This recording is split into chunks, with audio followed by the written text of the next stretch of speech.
Σήμερα το πρωί ξύπνησα με μια έτσι ανεξήγητη διάθεση για να δημιουργήσω για το οτιδήποτε, έτσι. Τέλος πάντων, σηκώνομαι από το κρεβάτι, έρχομαι εδώ πέρα, ανάβω το τζάκι. Εντάξει, δεν είναι μέρα για να ανάψει τζάκι, αλλά εγώ επειδή ένα από τα στοιχεία που σας έλεγα είναι ότι αγαπάω το χειμώνα, μου αρέσει ο χειμώνας, είναι η αγαπημένη μου εποχή.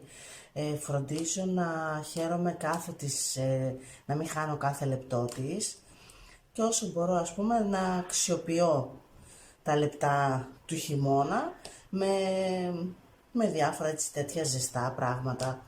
Βέβαια κάποιοι θα το λέγαν και σπατάλη, εντάξει μη στεκόμαστε σε τέτοια. Τώρα τι ήθελα να σας πω, έκανα καφέ το πρωί που λέτε και εκεί που έπαιρνα καφέ με παίρνει μια φίλη μου τηλέφωνο και μου λέει Πέμπτη σήμερα, αύριο Παρασκευή, να δούμε λέει καμία ταινία. Λέω να δούμε ταινία. Το θέμα ποιο είναι, ότι αυτή το ξέρει τώρα αυτό και εγώ ξέρω ότι αυτό που θα επιλέξει, γιατί αυτή θα επιλέξει, αυτό που θα επιλέξει τέλος πάντων να δούμε θα είναι thriller. Αυτό το κάνει γιατί ξέρει ότι εγώ λίγο με τα thriller, έτσι, βασικά γενικά σε οποιαδήποτε ξένη ταινία, συνήθως εγώ από τη μέση μέχρι και το τέλος καταλήγω να κοιμάμαι. Πρέπει να με τραβήξει ας πούμε η ταινία για να τη δω. Και τώρα τι γίνεται όμως με τα thriller. Με τα thriller είμαι αναγκαστικά σε εγρήγορση γιατί προφυλάσσω τον εαυτό μου να μην δω κάτι ας πούμε και φοβηθώ. Οπότε εγώ καταλήγω να βλέπω την ταινία ή έτσι. Είμαι μια κουβέρτα, αυτή η κουβέρτα ασφάλεια από τα παιδικά μου χρόνια. Τέλος πάντων θα δεχτώ να δω μαζί της όλη την ταινία και να είναι αυτή. Θα σας πω εγώ στο επόμενο βίντεο τι έγινε τελικά και ποια ταινία είδαμε. Δεν είναι το θέμα μας αυτό, καλά να είναι η κοπέλα, αφήστε την τώρα.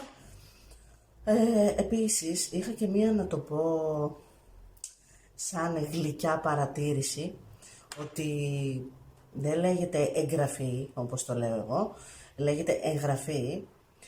Όπως και να έχει όμως, είτε εγγραφή, είτε εγγραφή, είτε γραφή, ξέρετε πάρα πολύ καλά τι λέω, κάντε κι εσείς μία εγγραφή ή όπως αλλιώς τη λένε, για να πάνε τα πράγματα έτσι λίγο καλύτερα. Τέλος πάντων, σήμερα λοιπόν είπα ότι θα μαγειρέψω. Ξύπνησα πρωί για να μαγειρέψω. Αυτό που μαγείρεψα, βλέπετε έχω πάθει έτσι, μιλάω συνεχόμενα, δεν ξέρω τέλος πάντων. Αυτό που μαγείρεψα είναι δηλαδή το πρώτο μου κηρύγμα.